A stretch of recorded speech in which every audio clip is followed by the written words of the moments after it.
Hey everybody, John McCarra here. Welcome to another episode of Smacktalk.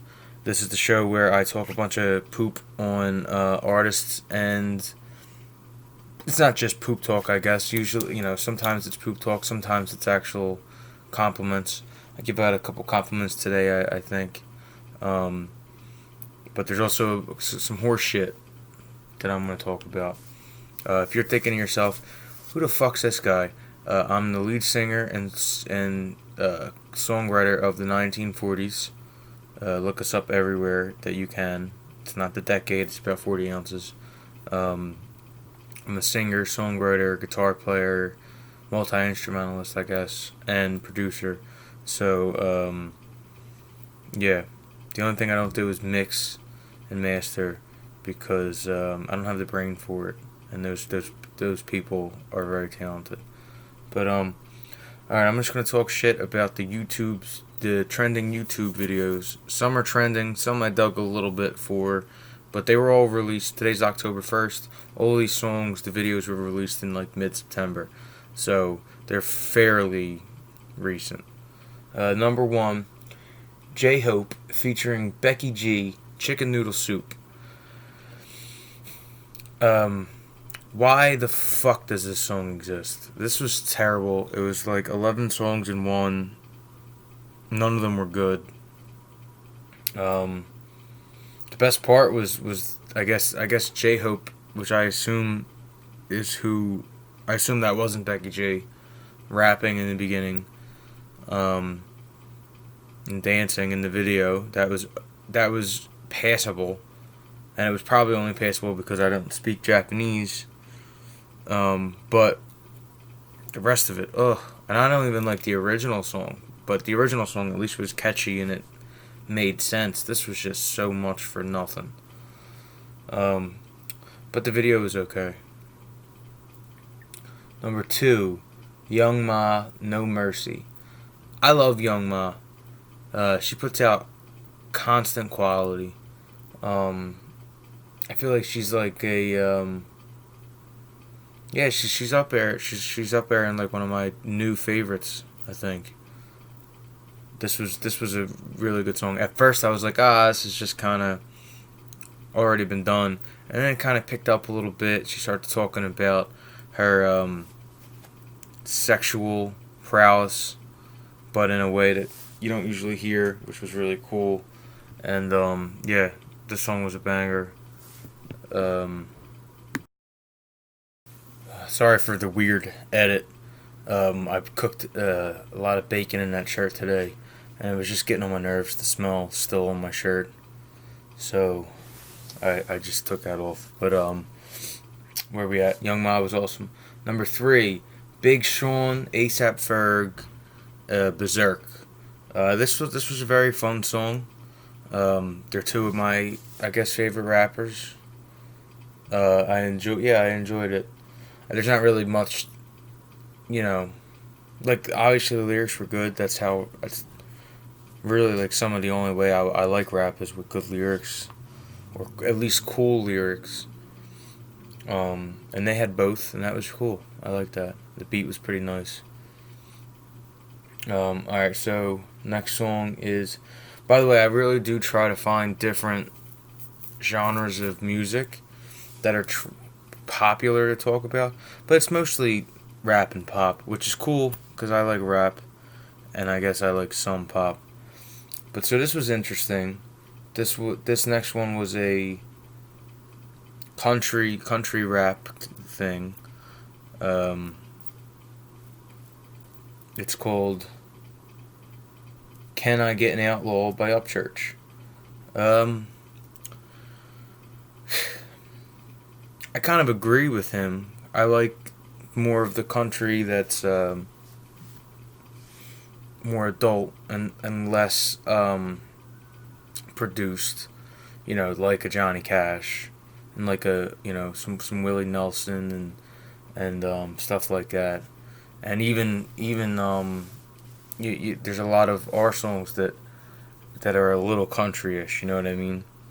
So I respect the genre, but I think I don't think I think this guy's serious, but I think that he sounds like he's joking. I don't sense any, like, I don't know. I just feel like he's. You want to talk about he's talking about like artists like Johnny Cash, but this shit is so overproduced with like I don't know. It sounds like a really bad mashup of rap and country. Like, I don't know. Lil Nas X did it like really, really slick, and wasn't trying to hide it, but it was slick, and it was cool, and it was different. This just seems like, I thought it was.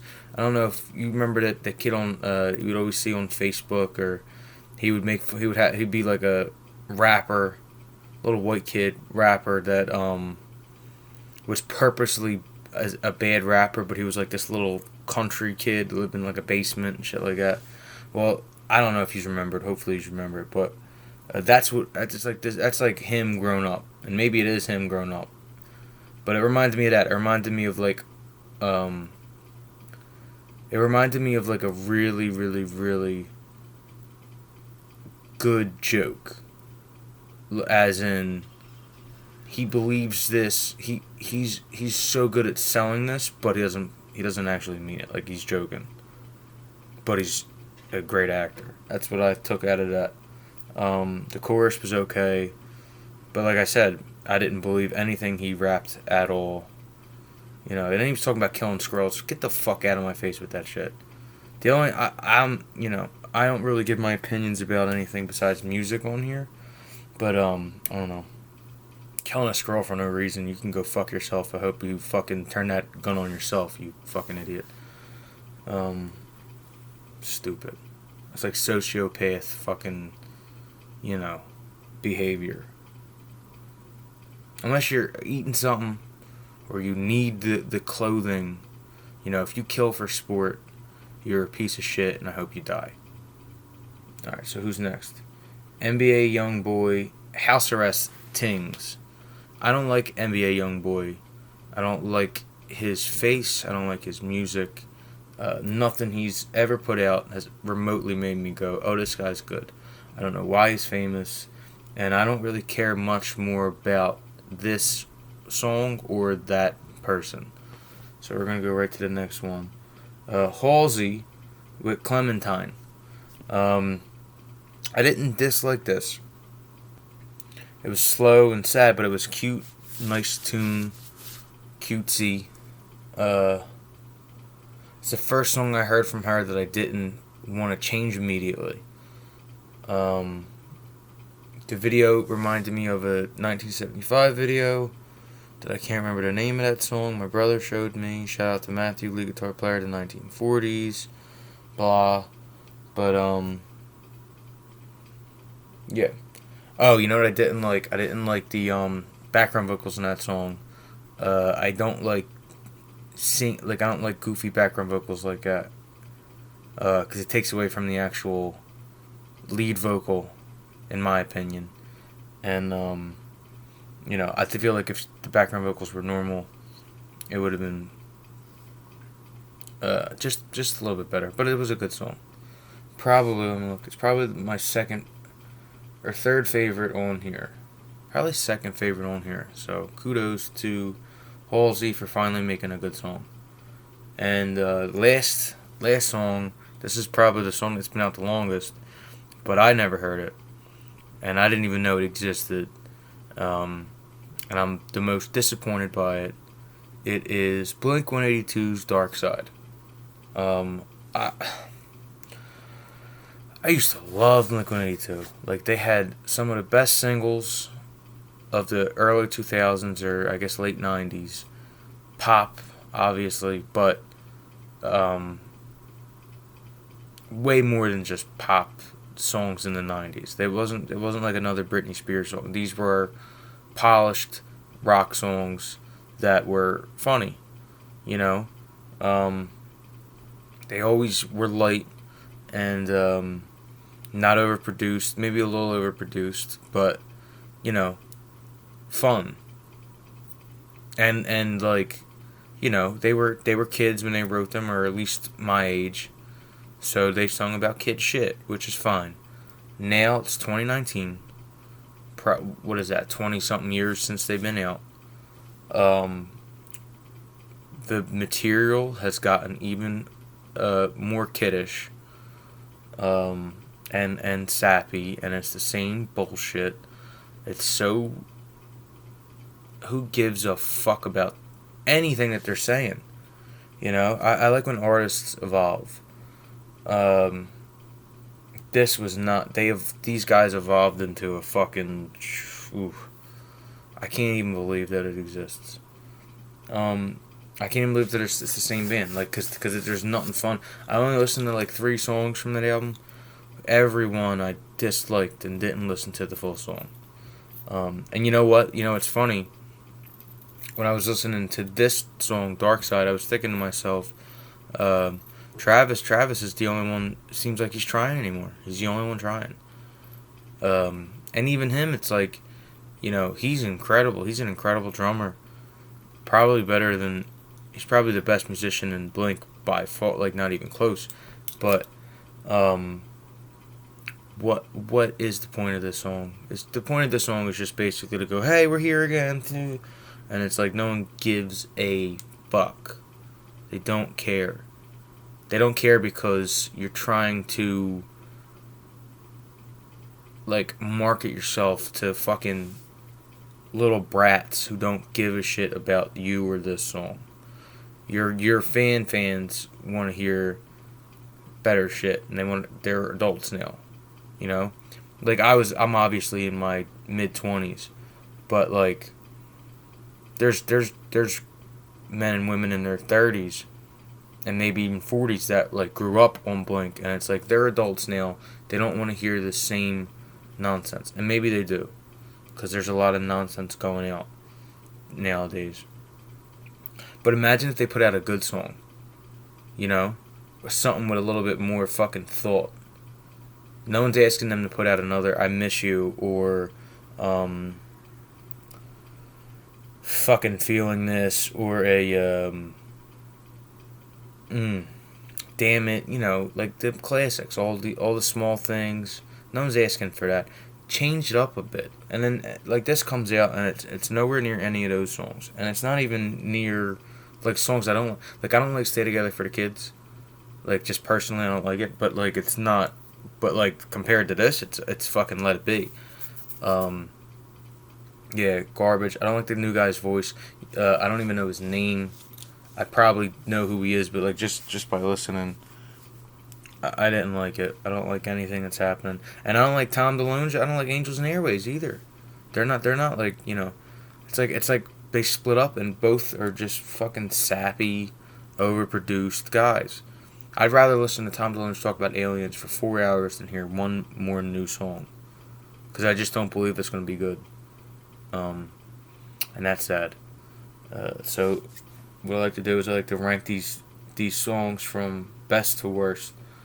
So number one, I think it's going to be Big Sean and ASAP Ferg with Berserk. Number 2, Young Ma, No Mercy. Number 3, Halsey, Clementine, which is a shocker to me. It's a really good song. Number 4, ugh, God, the rest of these songs are so bad. Number 4, Upchurch, Can I Get an Outlaw? Because the chorus wasn't bad. And I agree with the message. I'm sick of overproduced anything. Let alone country, which is supposed to be a little bit more gritty, and you can make your popular songs in country, but you know, but yeah, if he's upset about overproduction, then he should quit, because that's overproduced what he did, or at least it sounds it. Maybe he did it himself. Maybe he's a great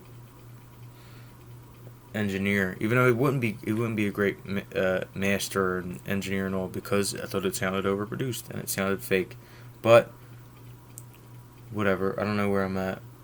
That was the 4th best song. The 5th best song, oh God, it's probably House Arrest Tings, even though I can't stand it. Number 6 is Chicken Noodle Soup. I can't believe The chicken noodle soup, the new chicken noodle soup. I can't even understand half the song. And I'm not even talking about the Japanese part. I don't understand what's like the song is. It sounds like a fucking. It sounds like paint balloons are just exploded in my fucking face. There's just too much colors and blah, blah, blah. Like you can't concentrate. It's just like a fucking seizure, that song. And it's better than a fucking new Blink-182 song called Dark Side. How the fuck does that happen? This is what happens when you're 40 and you've been famous for 20 years and you want to stay relevant. You make better music when you don't worry about trying to appeal to 12-year-olds. You do. And that's where I'm at. By the way, if your music's good enough, it'll be catchy to 12-year-olds when you're not trying to. You're just trying to make music. You know what I mean? And that was just like, hey, let's produce let's make sure that the voice sounds like it's coming through a fucking like 6 synthesizers. Ugh. Okay. I feel better that I got that off my chest. Like I said, I'm the lead singer of a band in the 1940s where our songs are probably underproduced. But you know, we're just starting. Fucking Blink's been doing this for 30 years, and they've. But anyway, it's apples to oranges, us and them. But yeah, that's it. John McCarra signing off. Love and hip hop.